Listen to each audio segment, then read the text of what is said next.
हम लोग सुंदरकांड किए हैं क्योंकि आज हमारे बेटे का जन्मदिन भी है। उसके बाद हम जन प्रसाद लेने से पहले यह सोचे हैं कि सबसे बूढ़े बुजुर्ग जितने हैं, महिलाएं हैं, उन सबसे मोटरसाइकिल से जाके गांव-गांव मिल लें। साथ में जब निकलने लगे तो कुछ समर्थक भी निकल गए साथ में। हर गांव से जहां भी जा रहे हैं मान सम्मान मिल रहा है, प्यार दुलार मिल रहा है, तो लोग बढ़ते चले गए। यह देखकर भाजपा वालों की कुछ यहाँ एक भाजपा में तिकड़ी चलती है। प्रदेश में और केंद्र में जो सरकार चल रही है उससे हमारा कोई विरोध नहीं। बड़ी ही संवेदनशील सरकार है, कल्याणकारी योजनाएं लाती हैं, सब कुछ अच्छा चल रहा है।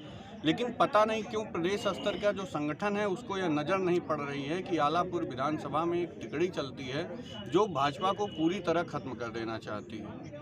यहाँ पर किसी कार्यकर्ता को न तो उठने देती है, न तो कभी कोई चुनाव जीतने देती है। पिछला विधानसभा चुनाव उसी तिकड़ी का परिणाम रहा और वह तिकड़ी हमारी ये हालत की है कि जब से हम यहाँ पर चुनाव लड़ रहे हैं, क्या चुनाव लड़ने का संवैधानिक अधिकार हमको नहीं है?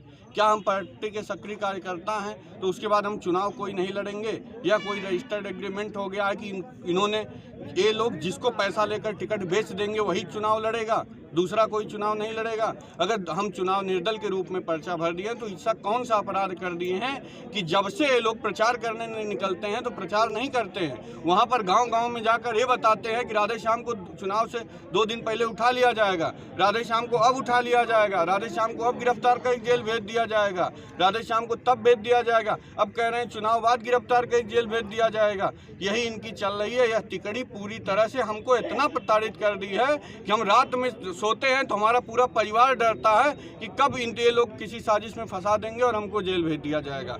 ये लोगों की पूरी प्लान है कि चुनाव के बाद हमारी सामाजिक हत्या कर देंगे, किसी न किसी झूठे मुकदमे में फंसाकर हमको जेल भिजवा देंगे।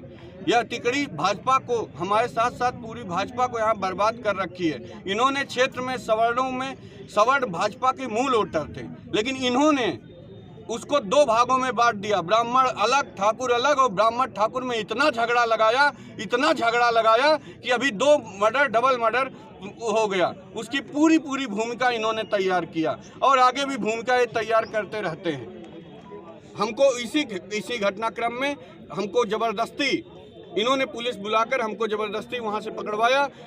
पुलिस अभद्रता भी की हमारे साथ, ले जाकर थाने में बैठा ली और कही कि साले जब तक प्रचार चल रहा है, जब तक भाजपा की रैली रोड पर है, तब तक तुम थाने पर बैठे रहोगे। हमको थाने पर बैठाया गया। आज 5 बजे जब आचार संहिता उसमें आई है कि प्रचार बंद हो गया है, तब जाके छोड़ा गया हमको। का हाथ हो सकता है वही जो भाजपा की तिकड़ी है। जनता पूरी समझ रही है, जिसको हम समझाना चाह रहे हैं वो समझ रही है। हमारे मुंह से नाम मत लीजिए वरना ये हमारी हत्या भी करा सकते हैं, क्योंकि इनके संबंध लव जिहाद वाले सरग गैंगों से हैं। इनके संबंध हर प्रकार के जो भी अनैतिक यहाँ कार्य होते हैं उन सबसे इन लोगों के संबंध हैं। ये लोग पैसे की उगाही करते हैं। आज तक एक भी चुनाव नहीं लड़े तो जीते नहीं। इनकी खुद की जमानत जब्त है और कभी चुनाव में रणनीतिकार बन के आते हैं वो और भाजपा की ऐसी तैसी करा देते हैं। भाजपा को चुनाव हरवाने का ये ठेका ले रखे हैं। पुलिस प्रशासन के द्वारा आपको मारा पीटा भी गया है? नहीं, मारा पीटा नहीं गया है, लेकिन हमको ज़बरदस्ती पकड़ के हम कहे प्रचार कर लेने दीजिए। अगर हम कुछ गलत किए होंगे तो आपके पास फोटो होगी, वीडियो होगी। आचार संहिता, आदर्श आचार संहिता का जो उल्लंघन का मुकदमा होता है, आप मुकदमा कर दीजिएगा, हम न्यायालय में सफाई दे देंगे।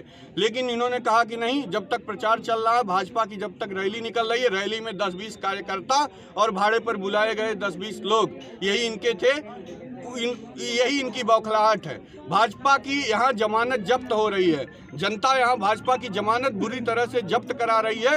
वही इनके हार का फ्रस्ट्रेशन है कि नहीं, राधे श्याम को प्रताड़ित कर दो, राधे श्याम को जेल भिजवा दो, राधे श्याम के बारे में उल्टा सीधा लोगों जनता के बीच में जाके गुमराह करना, यह इनके बारे में कहा जाता है। भाजपा की प्रदेश स्तर की सरकार को यह देखना चाहिए कि जब ये गाँव में प्रचार करने जाते हैं तो वहाँ पे एक कहते हैं कि हम तो जीत ही जाएंगे क्योंकि हम भाजपा के प्रत्याशी हैं, हम बूथ कैप्चरिंग कराएंगे क्योंकि हम भाजपा के प्रत्याशी हैं, हम मत पेटिका बदलवा देंगे क्योंकि हमारे प्रत्याशी के पास करोड़ों रुपए रखा है, हम पैसा देके भाजपा के प्रभाव में हम मत पेटिका बदलवा देंगे, हम बूथ कैप्चरिंग करा के फर्जी वोट डला के जिता लेंगे, हम तो जीत ही जाएंगे, तुम्हें साथ आना है तो आइए, ना आना हो तो ना आइए। हमारे एक गाँव में जिलाध्यक्ष जी, माननीय जिलाध्यक्ष जी गए थे, उनका भारी विरोध हुआ।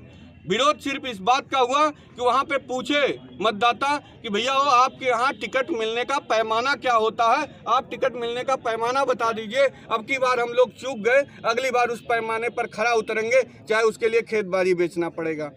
यही बात उनको बुरा लगा, गांव का जनसंपर्क छोड़कर चले गए। जब इस बात को कुछ वहां के गांव के लड़के सोशल मीडिया पर डाल दिए तो यह तिकड़ी शाम को पहुंचकर उनको धमकी दी कि भाजपा का सरकार है, सजग रहना, कुछ भी हो सकता है, 11 के बाद तुम जेल जा सकते हो। तो हमारे सारे समर्थकों को यह धमकी देते हैं, सारे समर्थकों को ये प्रताड़ित करते हैं, भात भात प्रकार से मानसिक प्रताड़ना किया जाता है। हमारे पास भी फ़ोन आता है रोज कि आप जेल भेज दिए जाओगे, चुनाव के बाद आप जेल भेज दिए जाओगे। हम इसकी डर से समाज सेवा नहीं छोड़ने वाले हैं। अब राधेश्याम पांडे को राजे सुल्तानपुर और राजनीति कोई नहीं छुड़ा पाएगा, चाहे तिकड़ी हो चाहे कोई भी हो।